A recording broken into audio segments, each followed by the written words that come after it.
Hi, Thea. I hope I'm saying your name right. Hi. So I finally was able to get out here to do your reading, and I pulled the cards earlier, which are Cypress, Catalpa, and Ginkgo, and they're all pretty exotic cards. And your message is so different than the other readings that I've done. It's interesting. I had only met a Cypress once, because there's not many out here in the Arboretum. So I went on a big search for cypress, and I finally found some others. And well, I'm just still under the spell of it. Um, so basically, the trees invite transformation, and they help you transform different aspects of your being and your energy field. And what needs to happen now is pretty much what you're attracted to, is what I found. So my intent when I pull cards for somebody is to really get into their space as best I'm able and pull cards for them.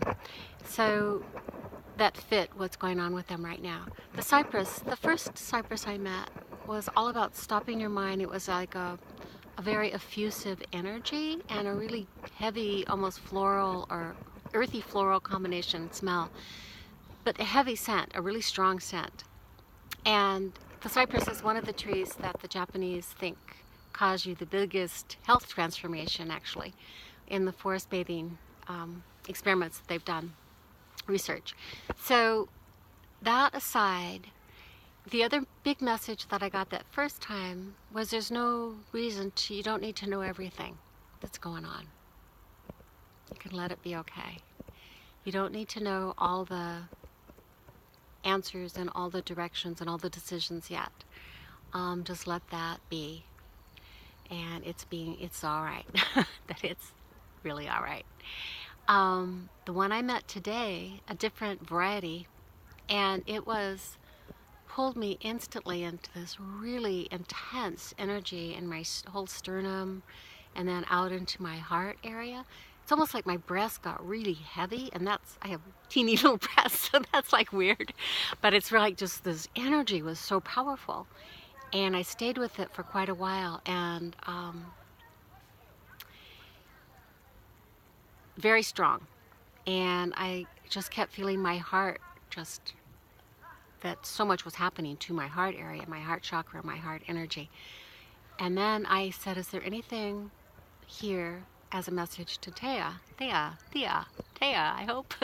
And I got that it's processing grief.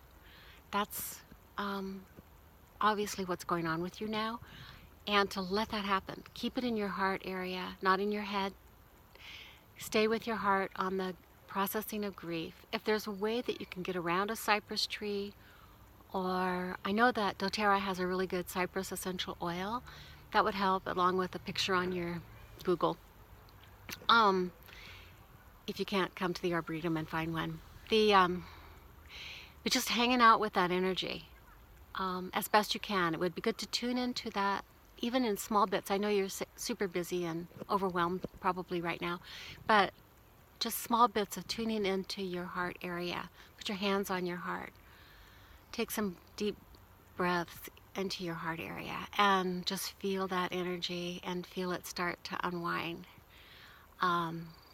slowly as it is able. You know, grief is very powerful, but it also goes away, and it's transformative.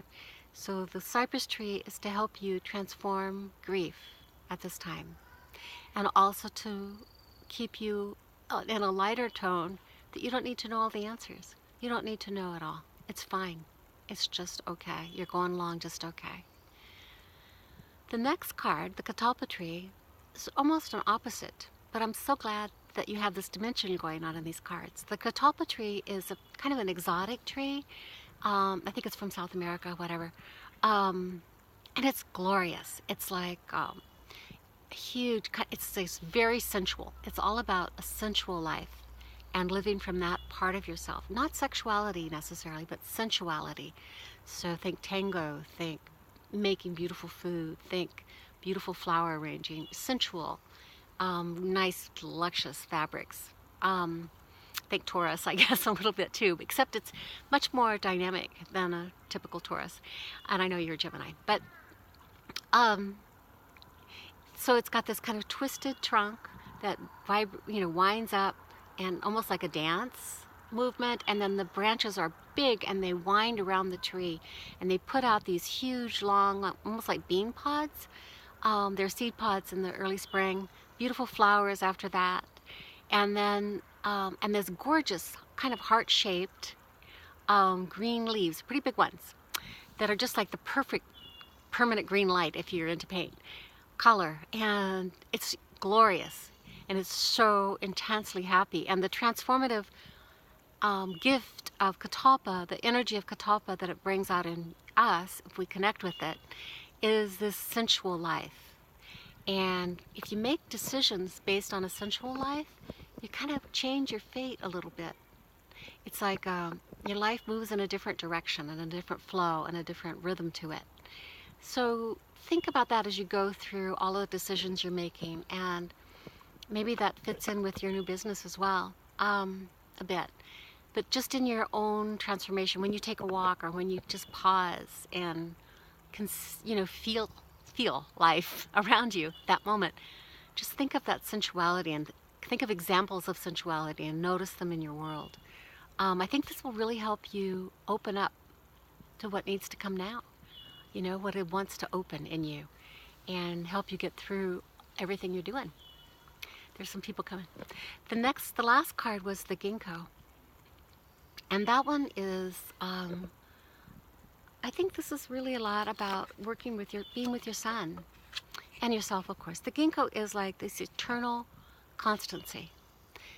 It's a completely stable energy flow, which we can't even imagine as humans because we don't do that. The first few times I connected with the ginkgo, I couldn't stay there long because it was just so constant. And my energy is not constant. My energy goes all over the place in my emotions. But its energy is constant, and it's about this complete stability and providing this beautiful steadiness. I'm going to read my card a little bit. Ethereal constancy, steadiness, a subtle calling to inner steadiness, leading to joy. And it's just a huge expression of joy, but in a joy not a erratic way, but in joy in a stable way, that constant way. So you're going through the processing of grief and then letting it all be okay. And also then to the living from a sensual place and opening this aspect of yourself. I think that's really important for you. I have never met you, so I don't know why, and I don't know if any of this is connecting, but I think that's a really important piece. And then with your own life right now and all the pieces that you're moving around, that constancy and the stability, the inner stability, that's the more you can connect with that as a constant flow, that will bring you to your own deep inner joy. So ginkgo trees are also like a tree that can lead you to spiritual awakening. And their transformative power is through this just abiding stillness, abiding sameness. I don't know what the other word would be, like a balance almost, but it's different than balance. Balance is moving. This is steady. And it was often outside of temples, or maybe probably still is, Buddhist temples. And it's a very old, it's considered a living fossil, because when they find old relics of ginkgos maybe 150 million years ago, they look exactly the same as they do now. So it hasn't really changed. What we're seeing and what we get with the ginkgo tree is what a ginkgo tree has pretty much always been. I hope you can. A ginkgo tree might be the easiest one for you to find, unless you make a venture to the arboretum. If you can find a ginkgo tree, just hang out with it as much as you can, because this will bring you to great joy. This ability to, in the midst of what you're doing, if you can connect with that steadiness, that's going to help you through. So I hope this helps. If you do make it to the Arboretum, here's the little deal. If you have a phone that you can put in like Hoyt Arboretum plant finder or plant inventory, it'll come up and you can put in cypress and catalpa and ginkgo, and find them. And if you do come, I'll tell you, give me a call and I'll tell you where the best catalpa is, because I don't think it's even on their map, their plant finder, for some reason. But I hope this really helps. I'm with you in spirit, and I hope everything goes so well for you.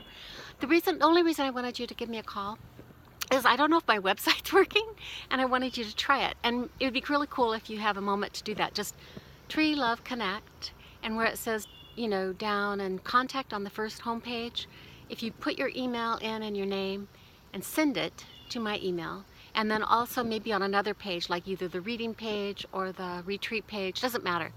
You're not buying anything, so don't worry. It's just like, I need to know if I'm getting the emails from people, because I've been told that I wasn't, and I think I fixed it, but that would be great.